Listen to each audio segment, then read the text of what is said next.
우리가 함께 읽으실 본문 말씀은 역대상 10장 8절에서 14절 말씀입니다. 역대상 10장 8절에서 14절 말씀입니다. 네, 구약성경 역대상 10장 8절에서 14절 말씀을 함께 봉독하도록 하겠습니다. 이튿날에 블레셋 사람들이 와서 죽임을 당한 자의 옷을 벗기다가 사울과 그의 아들들이 길보아 산에 엎드려졌음을 보고 곧 사울의 옷을 벗기고 그의 머리와 갑옷을 가져다가 사람을 블레셋 땅 사방에 보내 모든 이방 신정과 그 백성에게 소식을 전하고 사울의 갑옷을 그들의 신전에 두고 그의 머리를 다곤의 신전에 단지라. 길르앗 야베스 모든 사람이 블레셋 사람들이 사울에게 행한 모든 일을 듣고 용사들이 다 일어나서 사울의 시체와 그의 아들들의 시체를 거두어 야베스로 가져다가 그곳 상수리 나무 아래에 그 해골을 장사하고 7일간 금식하였더라. 사울이 죽인 것은 야훼께 범죄하였기 때문이라. 그가 야훼의 말씀을 지키지 아니하고 또 신접한 자에게 가르치기를 청하고 야훼께 묻지 아니하였으므로 야훼께서 그를 죽이시고 그 나라를 이새의 아들 다윗에게 넘겨주셨더라. 아멘. 네, 오늘은 역대상 10장 말씀을 가지고요. 성도는 은혜에 보답하는 사람입니다 라는 제목으로 말씀을 전하고자 합니다. 성도는 은혜에 보답하는 사람입니다. 우리나라 전래 동화 중에는 은혜 갚은 이야기가 많이 나옵니다. 흥부와 놀보에 나오는 은혜 갚은 까치 이야기, 은혜 갚은 꿩, 은혜 갚은 호랑이, 은혜 갚은 두꺼비, 은혜 갚은 두루미까지 많은 동물들이 사람에게 은혜를 입고 은혜를 갚는 이야기가 많이 나옵니다. 또 옛 사극을 보면 은혜를 원수로 갚은 것은 악행이다 라는 뜻인 배응망덕이라는 표현이 자주 사용되기도 합니다. 그만큼 옛날부터 우리에게는 은혜를 갚는 일이 중요했다라는 겁니다. 은혜를 받았으면 은혜를 갚는 게 인간이 할 당연한 도리라 생각했다라는 겁니다. 그런데 은혜로 갚는 일이 쉬운 일일까요? 당연한 일이지만 쉬운 일은 아닙니다. 왜냐하면 우리의 본능과 반대되는 일이기 때문입니다. 우리의 본능은 주기보단 받기를 원합니다. 최근 호구라는 말이 다시 유행하고 있습니다. 이 말은 자기 것 못 챙기고 남에게 주기만 하는 사람을 의미합니다. 한마디로 손해보며 사는 사람을 보며 이야기하는 이야기입니다. 받기보단 주는 사람들을 비하하는 말입니다. 내 것 못 받고 내 것 주면 무시받는 세상이라 그렇습니다. 예전엔 시장에 가면 덤이라는 문화가 있었습니다. 시장에서 배추를 사고 상추를 사면 고추를 더 얹어주는 문화입니다. 그러나 지금은 덤이라는 문화가 사라지고 있습니다. 덤을 주기보단 덤탱이 씌우기 바쁩니다. 시장에 대해 잘 모르는 사람, 시장 새내기가 등장하면 덤탱이 장사가 시작됩니다. 가장 유명한 곳이 핸드폰 시장이라고 합니다. 아무것도 모르고 가면 독박을 쓰게 되는 곳입니다. 주기보단 받길 원하는 우리의 모습입니다. 은혜를 갚기엔 부족한 사람의 모습이다라는 겁니다. 하나님께도 그럴 때가 있습니다. 하나님께 받은 사랑, 하나님께 받은 용서, 은혜가 있지만 은혜를 갚지 못하고 하나님이 싫어하시는 죄를 지으며 하나님을 떠나 살 때가 있다라는 겁니다. 하지만 우리는 은혜를 보답하며 살아야 합니다.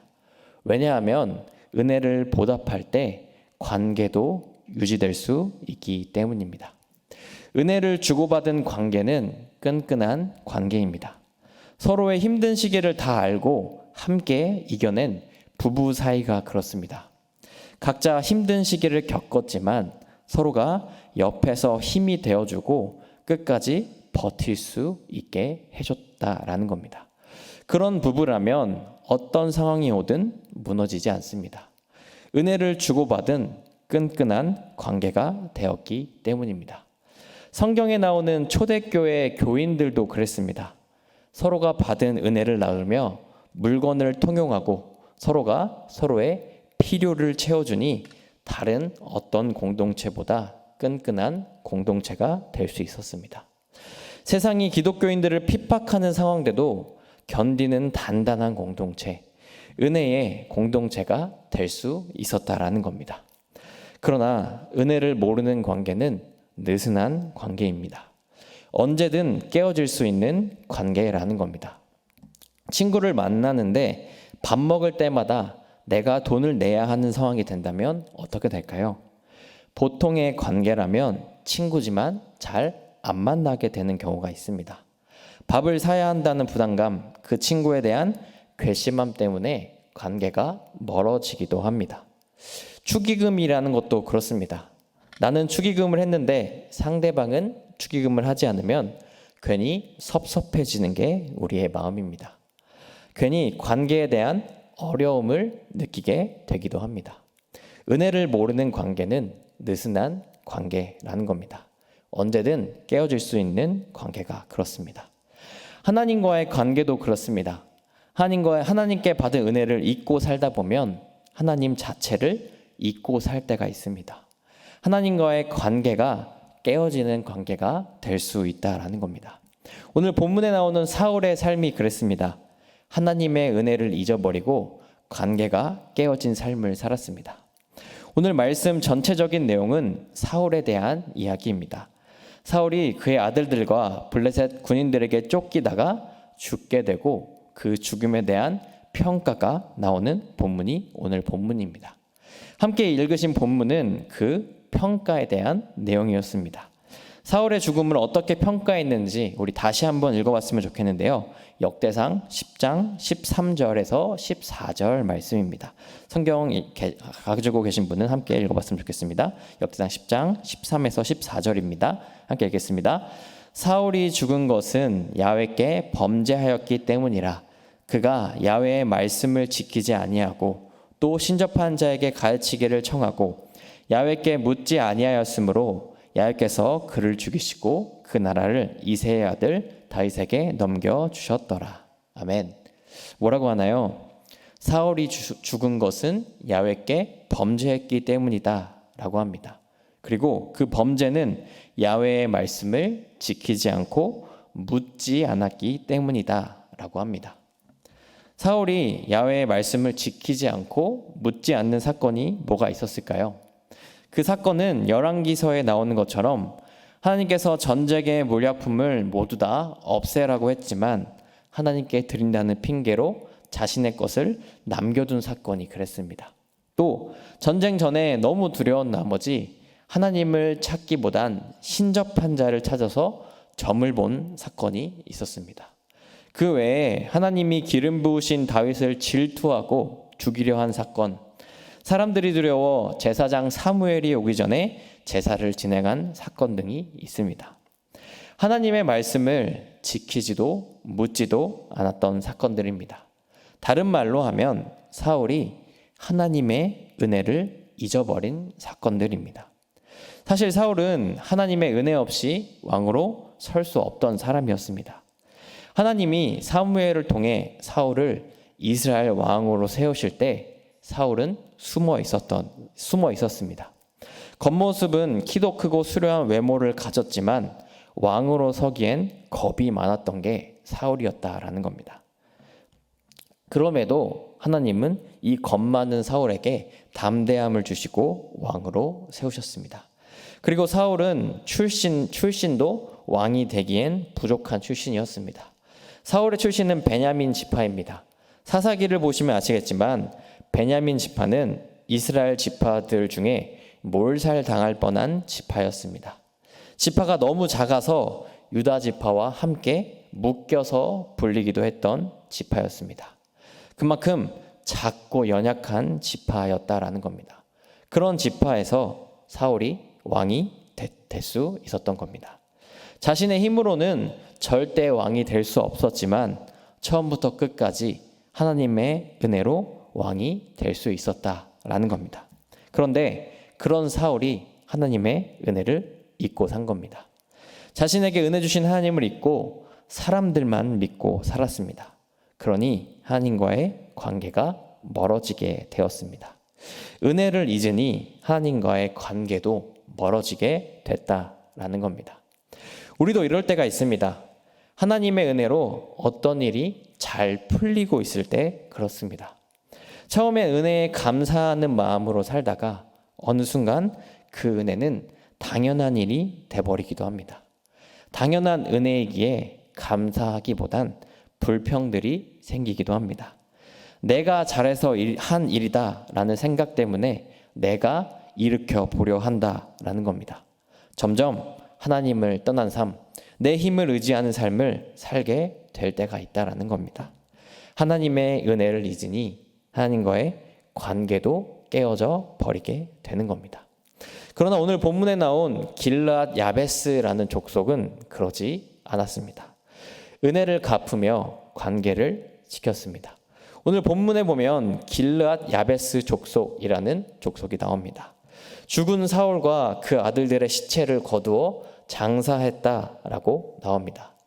사울이 죽고 다른 족속들은 사울을 버리고 떠났지만 길르앗 야베스 족속만큼은 사울에게 은혜를 갚았다라는 겁니다. 길르앗 야베스라는 족속은 성경에 잘 나오지 않은 족속입니다.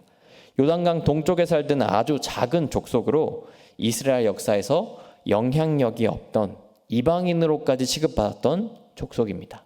그런데 이 족속은 거의 몰살당하기 직전까지 갔던 베냐민 지파를 살린 족속이었습니다. 베냐민 지파에 자손을 낳을 여인들이 없자 베냐민 지파에 속하게 되어 자손을 대신 낳아준 족속이었기 때문입니다. 그리고 그 족속이 낳아준 자손을 통해 사울 왕이 태어나게 되었습니다. 사울 왕이 가문의 자랑이 되었다라는 겁니다. 또한 사울은 왕이 되기 전에 길르앗 야베스 지역을 점령한 암몬이라는 나라를 물리치기도 합니다. 사울이 길르앗 야베스 지역에 있는 사람들에게 은혜를 베풀었다라는 겁니다.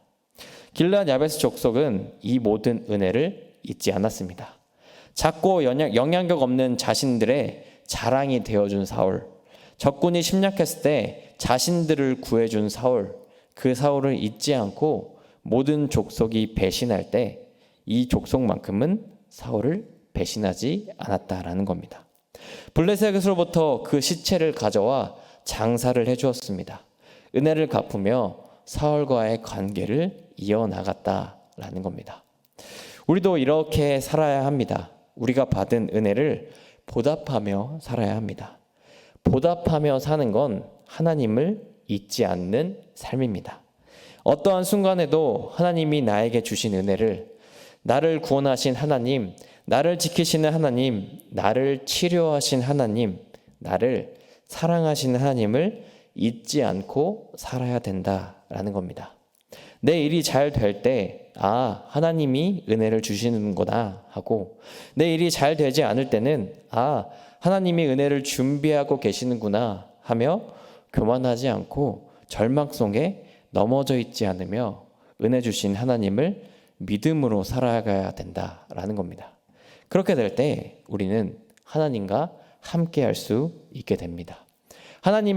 하나님과 은혜를 주고받는 끈끈한 관계를 맺을 수 있게 된다라는 겁니다. 우리 모두가 우리를 지키시는 하나님의 은혜를 기억하며 하나님과 끈끈한 관계로 나아가시길 소망합니다. 그렇게 살아갈 때 주님은 우리의 도움이 되어 주십니다. 그렇다면 우리가 늘 하나님의 은혜를 기억하며 살려면 어떻게 해야 될까요? 늘 하나님의 은혜를 기억하며 보답하는 삶을 살려면 어떻게 해야 될까요?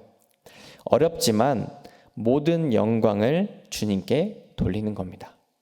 영광을 취하고 싶은 우리의 본성을 이겨내고 하나님께 모든 영광을 돌려야 한다라는 겁니다. 여러분, 우리는 영광을 돌릴 때 우리의 본성을 이길 수 있습니다. 한 목사님이 이런 말씀을 하셨습니다. 우리의 영광이 1%라도 드러나면 하나님의 영광이 가려지기 시작한다. 우리는 영광을 취하고 드러내고 싶지 누군가에게 돌리고 싶어 하지 않아서 그렇습니다. 1% 내가 드러내는 순간 나머지 99%도 취하고 싶은 게 우리의 마음입니다. 영광을 돌리며 살기엔 너무나 어려운 우리라는 겁니다. 그러나 영광을 하나님께 돌리기 시작하면 우리는 본성을 이겨낼 수 있습니다. 내가 나에게 일어난 모든 일에 대해 하나님이 하셨음을 먼저 인정하며 나아갈 때 하나님이 이길 힘을 주신다라는 겁니다. 사울과 다윗의 가장 큰 차이가 뭔지 아시나요? 하나님께서 하셨음을 인정했느냐 안 했느냐입니다. 다윗은 자신이 하는 모든 일이 하나님이 하셨음을 인정했습니다. 시편에 보면 그런 일들이 참 많이 나옵니다. 하나님이 하셨습니다. 하나님께서 하셨습니다. 라는 그 인정의 말이 참 많이 나옵니다. 그 인정에서 회개가 나올 수 있었습니다. 그 인정에서 하나님을 따르는 삶이 나올 수 있었다라는 겁니다. 하지만 사울은 그 인정이 부족했습니다. 그 인정이 없으니 회개가 없었습니다. 하나님이 하셨음을 먼저 인정하지 않으니 사울이 무너지게 되었다라는 겁니다. 하나님이 하셨음을 먼저 인정할 때 하나님은 우리가 본성을 이길 수 있게 해주십니다. 하나님을 떠나지 않고 은혜에 보답하는 자로 하나님과 함께하는 자로 만들어 주실 수 있다라는 겁니다. 사랑하는 순복음 송파교회 성도 여러분, 우리는 은혜로 사는 사람들입니다.